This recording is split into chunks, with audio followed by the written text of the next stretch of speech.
بسم الله الرحمن الرحيم يريدون ليطفئوا نور الله بأفواههم والله متم نوره ولو كره الكافرون.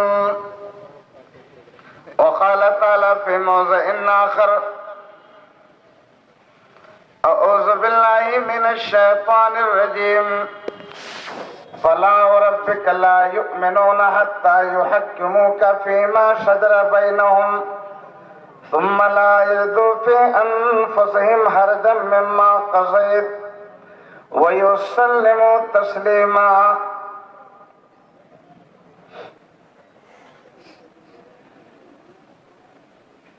بلغ الولا بكماله کشف الدجا بجماله حسنت جميع خصاله صلوا علیہ وآلہ.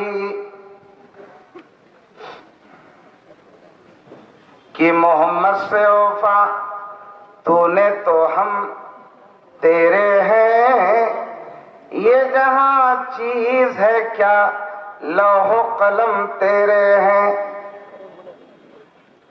قابل قدر علماء کرام، بزرگان دین، معزز سامعین، عزیز طلبہ، میرے بھائیوں اور دوستوں،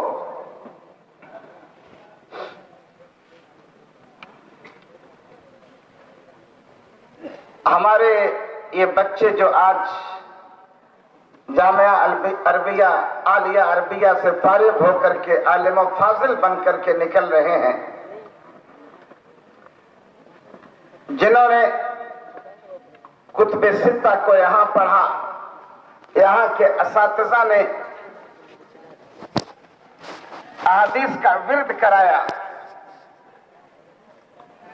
اسی اللہ کے حبیب جناب محمد رسول اللہ کے بارے میں کچھ کہنا ہے کہ جہاں آپ نے النبی ہریرہ رضی اللہ تعالی عنہ قال قال رسول اللہ صلی اللہ علیہ وسلم، ان انس رضی اللہ تعالی عنہ قال قال رسول اللہ صلی اللہ علیہ وسلم، ان عائشہ رضی اللہ تعالی عنہ قالت قال رسول اللہ صلی اللہ علیہ وسلم، ان ابن عباس رضی اللہ تعالی عنہ قال قال رسول اللہ صلی اللہ علیہ وسلم.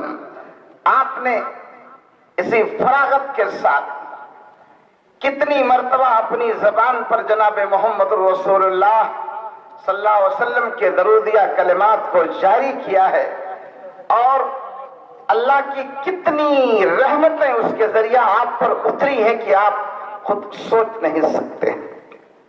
محدثین نے اہتمام کیا، رسول دو عالم کے چاہنے والوں نے اہتمام کیا، جن کا ایمان بہت اچھا تھا، انہوں نے ہر لمحہ جناب محمد رسول اللہ کو یاد کیا، اور یاد کرنے کے ساتھ درود کو بھی نہیں چھوڑا. وہ نبی کتنا عظیم ہے، اسی عظمت رسول کے بارے میں کچھ کہنا چاہتا ہوں، اس لیے کہ آج پوری دنیا ہمارے شیخ محترم نے خارجیت کا، رافضیت کا، بہت سارے فتنوں کا نام لیا. تمام فتنوں کا محور اگر دیکھا جائے تو ذات رسول ہے. یہ تو بڑے دو مشہور فتنے تھے جو زمانے صحابہ سے چلے آ رہے ہیں. آج یہ ترقی یافتہ ممالک کی دنیا ہو یا اس دنیا کی اور دنیا ہو، تمام دنیا میں اگر کوئی ذات موضوع بحث ہے تو اللہ کے حبیب جناب محمد رسول اللہ صلی اللہ علیہ وسلم کی ذات موضوع بحث، بس اور کچھ نہیں ہے.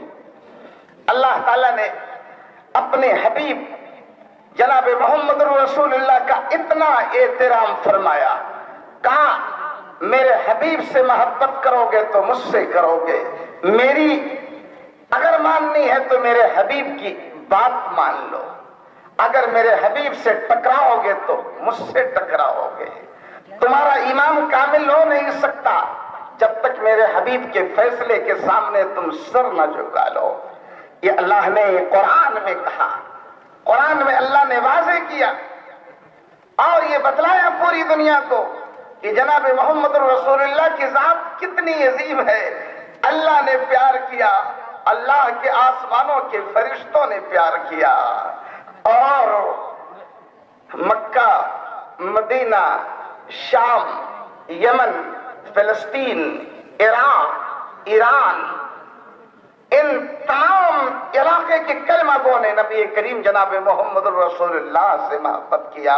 حسن بصرہ، بلالت حبش، صہیب از روم، زخا کے مکہ، ابو جہل اینچ بل اجبیست۔ میرے عزیزوں اور دوستو، تمام نے نبی کو چاہا، اور قرآن شاہد ہے جنہوں نے نبی سے ٹکرانے کی کوشش کی، اللہ نے ان کو، ان کے خاندان کو برباد کر دیا۔ اللہ فرما رہا ہے یریدون لیطفئوا نور اللہ بافواہہم واللہ متم نورہ ولو کرہ الکافرون۔ وہ لوگ چاہتے کہ اللہ کے نور کو بجھا دیں، حالانکہ اللہ اپنے نور کو مکمل کرنے والا ہے۔ اللہ اپنا نور مکمل کر کے رہے گا۔ وَلَوْ كَرِهَ الْكَافِرُونَ، اگرچہ اللہ کے باغیوں، اللہ کے طاغیوں، اللہ کے نافرمانوں کو یہ بات بری لگے۔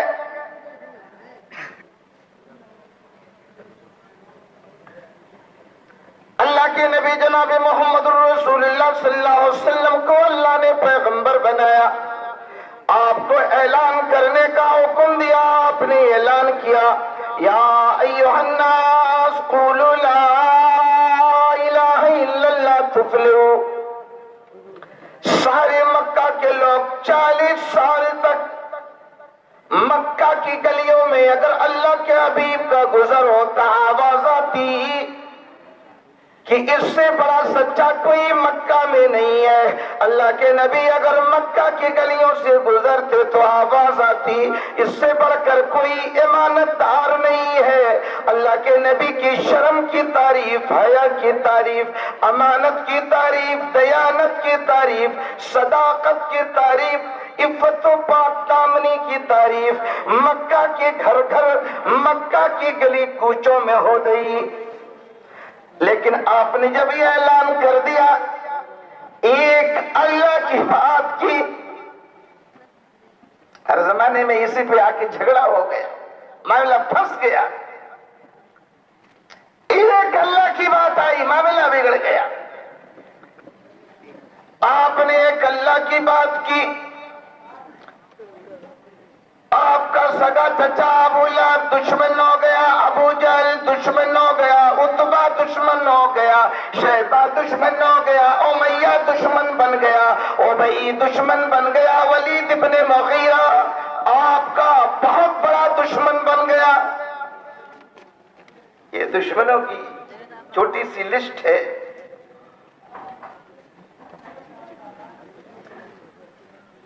یہ لوگ اللہ کے نبی جناب محمد رسول اللہ کی تبلیغ کے راستے میں، آپ جہاں جہاں تبلیغ کرتے پیچھے ان کا نمائندہ پہنچ جاتا، آپ کے بارے میں لوگوں کو گمراہ کرنے کی کوشش کی جاتی کہ یہ جھوٹا ہے، یہ باپ دادا کے خلاف بول رہا ہے، اس کی بات مت مانو، یہ سچا نہیں ہے۔ کہیں پر جادوگر کا الزام لگایا، کہیں پر کہانت کا الزام لگایا، کہیں پر جھوٹا ہونے کا الزام لگایا، کہیں کذاب نشر کا، کہیں پر کائن کا، کہیں پر ساحر کا، کہیں پر مجنون اور دیوانہ کا،